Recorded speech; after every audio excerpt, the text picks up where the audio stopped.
Hello guys, this is UniversalGiant and welcome back for more of Let's Play Pokémon SoulSilver.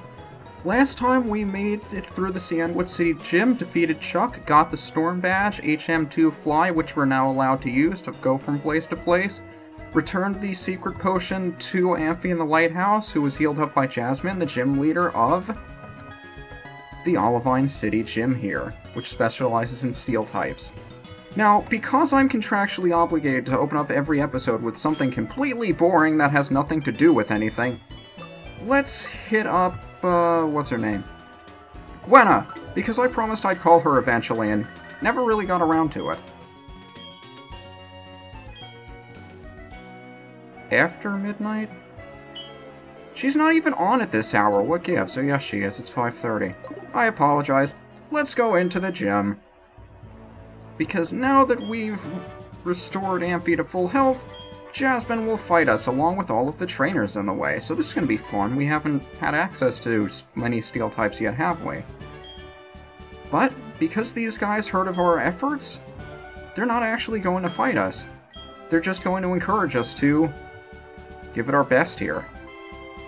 Really nice touch. I'm pretty sure in the original games there were no trainers in here. I don't remember if they were like this, but if they weren't, it's really nice that they can just walk up to us and encourage us to fight Jasmine.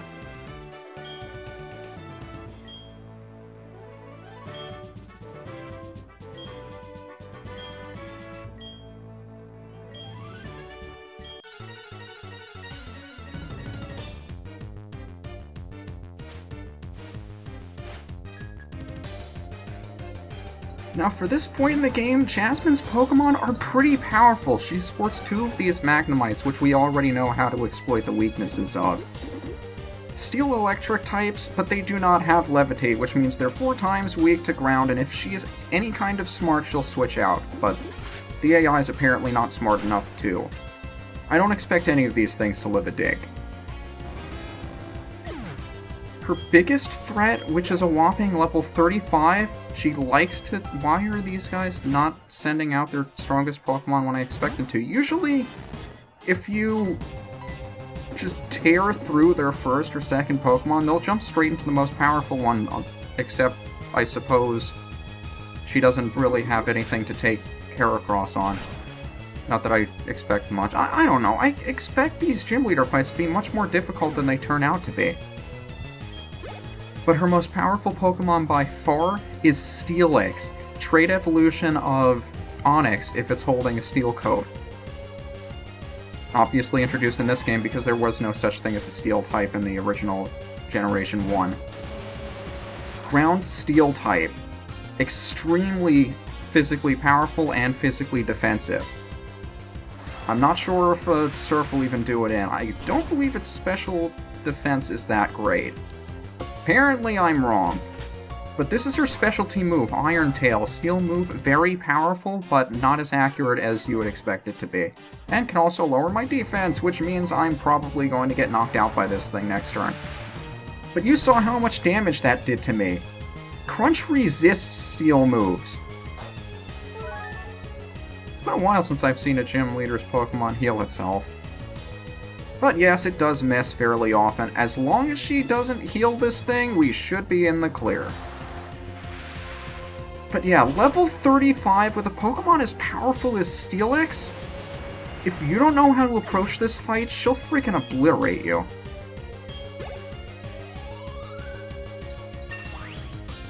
And of course, Steelix always gives a ton of experience. Very good for grinding in the later games where you can approach these things in the wild. And for defeating her, she'll of course impart us with the Mineral Badge. As well as her trademark Technical Machine, which of course her Steelix used. Iron Tail, TM23. I'm not sure if I want to necessarily teach this to anyone, although it is a very powerful Steel-type move. It misses fairly often. 1/4 of the time, and you know how I don't generally appreciate moves that miss that often, but you can see good amount of our team can learn it. Wouldn't teach it to Lupus or Klaus because they're special attackers. And I don't know how I feel about giving Duster a Steel-type move. It won't really help him out too much, because I could just easily use somebody else for it. And Mom's calling us, so we might as well check up in the mart and see what's available, since we did get another badge, and usually new stuff is available in the mart when we get a new badge. Choppleberries! There's a lot of stuff for us to buy here anyway, so I can't imagine what else they would add here that wasn't already here before. Of course, nothing. But we did get a call at the end of the last episode from Balba that said we should head to the Safari Zone. And of course, that's all the way down in Cianwood, and I forgot I should probably heal these guys up, so I'll do that real quick. One big problem with my team is that I don't have anybody that knows how to fly. So off-screen, I went up to the route to the north of this city here and picked myself up a why am I going to the wrong PC? Picked myself up a Farfetch'd because I thought, what would be the funniest thing to ride on the back of if you're flying across an ocean? Because can you imagine flying on the back of a Farfetch'd? The last time I played through a Gold or Silver game, I was flying on the back of a Zubat, which I thought was even more funny, but we can now fly to any city that we've been to before.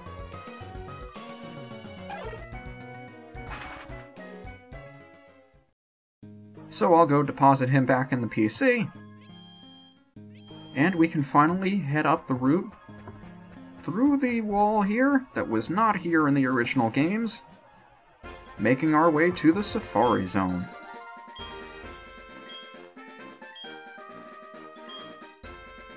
Sure, I'll drop by. I made a promise. Now, this route, not being here in the original games, they had pretty much free reign to make it as cool as they wanted to. So, they have us walk along a cliff face here. I also love how the Pokemon's reactions are that they're scared of the cliff and that they don't want to be falling off or they're concerned about slipping over the edge. Really nice attention to detail. Purple scale, interesting. I've never gotten one of those. But as you can imagine, there are appropriately challenging trainers along the way as well. Now, this is one of my favorite areas in the game, even though it was only here for the remakes. I just like how they... I love the overall feel of the place. I mean, if you think about how complete this game is... if you've never played it before, you may not really understand what I mean by that, but there are so many different areas in this game, and the way they did the remakes, not too many of them feel the same, so you had to wonder, how are they going to come up with a new area, a brand new area, that a player's never seen before, and still make it look unique, make it look different than anywhere else? They did a really good job with that. Now, of course, this may also be me not playing too many other games than the first two, at least generation-wise, recently. I mean, I've played through the third generation once, and the fourth generation once or twice, and the fifth a couple of times, but I don't know them nearly as well as this one. And at least to my recollection, I don't believe I've seen an area like this before, at least up until the point when this game was made. I think they did a really good job with it. Now, Dunsparce has been using the move Yawn on my Pokemon. What Yawn does is it ensures that the Pokemon you used it on goes to sleep at the end of the next turn. Which is why I've been switching out, because if I don't switch out, then my Pokemon will fall asleep at the end of the turn. Which is annoying and I do not want to deal with. He also used Glare, which inflicts paralysis. Unfortunately for them, it is not 100% accurate like Thunder Wave is. And I don't know why I'm switching out. I guess I don't want to deal with the paralysis. I mean, Dunsparce isn't too much of a threat. You can catch it more often in the Dark Cave if you Rock Smash the rocks as opposed to running around, because I think you only have a 1% chance of finding it by just running around. I don't want to overuse my Dark Pulses too much either. Might run out of those. But Dunsparce doesn't have very overwhelming statistics. I think you can also find Dunsparce around here, if I'm not mistaken. I've never done too much exploring of this area. I just really like how this place feels. Especially with the sunset and the backdrop and everything's a nice red color, it matches the ground. I mean, there are so many things in this game, this remake, that they did so well. Two paths, I suppose I'll take this one with the picnicker on it. Yeah, you can sorta say that. I am just running around on my own without any friends with me. But so many things in this remake they did well. I think they did... I've mentioned before, the graphics of the 4th generation are probably my favorite of the 5 so far, and... Don't get me wrong, I love the animated sprites in the 5th, and I think they did a lot of different things with moving around the camera and giving you different views of the same area. But I just like the way the 4th generation looks. It's kind of a mixture of old school and new school in that you don't have the moving sprites, but you have full color and you have really nice looking animations. Everybody's got their own favorite style, I'm sure. But it's interesting to see new styles mixed with old school gameplay and the old school games. That's the sign of a remake done well. So what item do we have for defeating you? A revive, not bad. I should be using my dowsing machine, but I don't think there are any items nearby. There's one down there. I suppose we'll go grab that while we're here. Because we can pick something up through here. We can go 2 ways through this cave.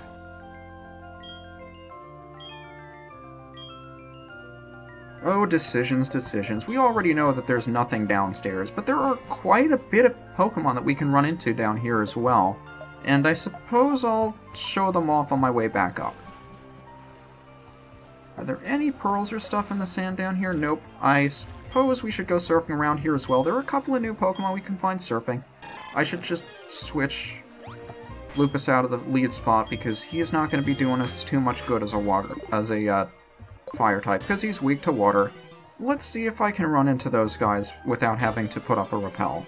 Now, there was an item on this little sandbar over here we saw from beneath the... well, above the cliff. Now we're on the bottom of it. Any more pearls? Nope. I don't think there's anything we can do to the left either, but I'll check anyway, just for completeness sake. There are waterfalls up north here that we can't go up yet either. There may or may... yep, there's a sandbar over here that we can't do anything with because we can't climb the rock wall. And it looks like there's an item up there we can grab, but we can't because we can't get up there, so we have to go back to the fork in the road and take the upper path. Come on, let me run into you. Where are you, buddies? I know you're out here. Here's the first one! Seal, pure water type, evolves into a dual water ice type. I used one in Fire Red. I actually picked one up as its evolved form, Dugong. And while we're looking for the other one, we might as well explore to the right. I don't think there's anything here, though. Nope. Anything in the water we can pick up, like against the wall? I guess not. Okay, surfing around for the last thing I'm looking for. Here's the other one we can run into during the daytime, Staryu! We could have fished off the side of Olivine City to pick one of these up, but only at nighttime. Once again, really versatile special attacker, evolves and gains the dual psychic type. We've already seen a Starmie before. But there are plenty of new Pokemon for us to find in here as well. We can find on any of these floors. Of course, the typical Onix we ran into in Union Cave and a bunch of other places that I'm not generally interested in. I should probably switch out to somebody else. Maybe Crunch. Crunch hasn't been on the lead in a while. Get out here, Crunch. But there are a couple of other really cool Pokemon we can find. Graveler being not one of them. Evolved form of Geodude, we've seen plenty of these before, and I'll kill it just for the experience, because it's 4 times weak and there's no reason for me not to kill it.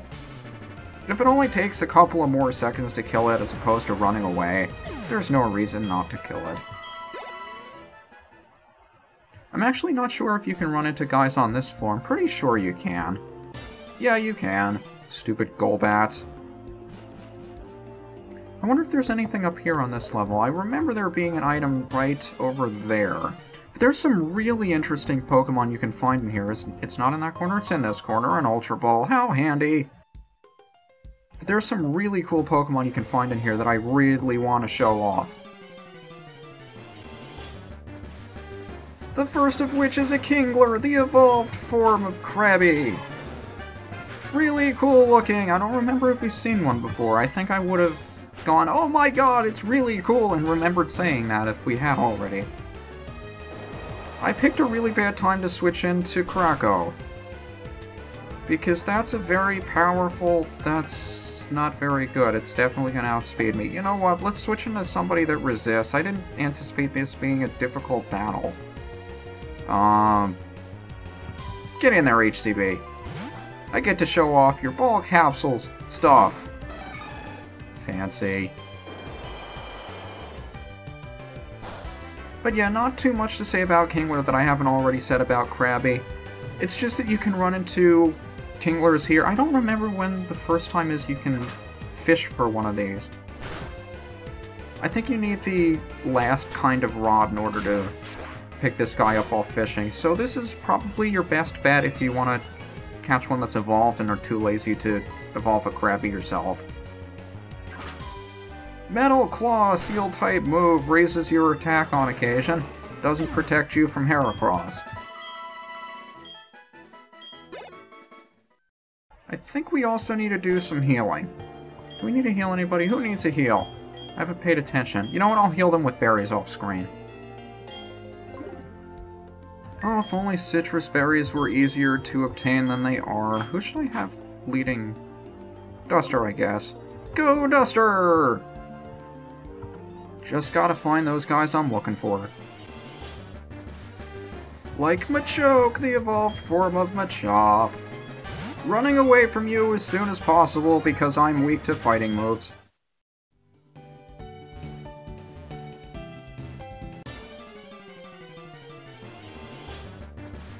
Here he is, Wild Steelix, right here.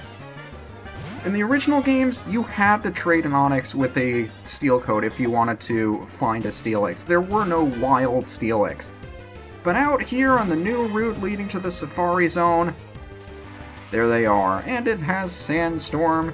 Sandstorm inflicts 1/16 of the max HP of the user if you do not have Steel, Ground, or Rock typing. I believe it also increases the special defense of those types of Pokemon as well. I don't remember what generation that was implemented in, though. Thank you, Post-Production Giant. You can also find around here at nighttime Misdreavus, which is a pure ghost type. I use that in my Heart Gold team. And if you fish on the lower level, you can also find Chinchou, which is a water electric type, really interesting typing, and Shellder, pure water type, which evolves into a dual water ice type. But now that we've found just about everything in the cliff cave that I can stand to look for, we'll head outside and finally make it to the Safari Zone next time.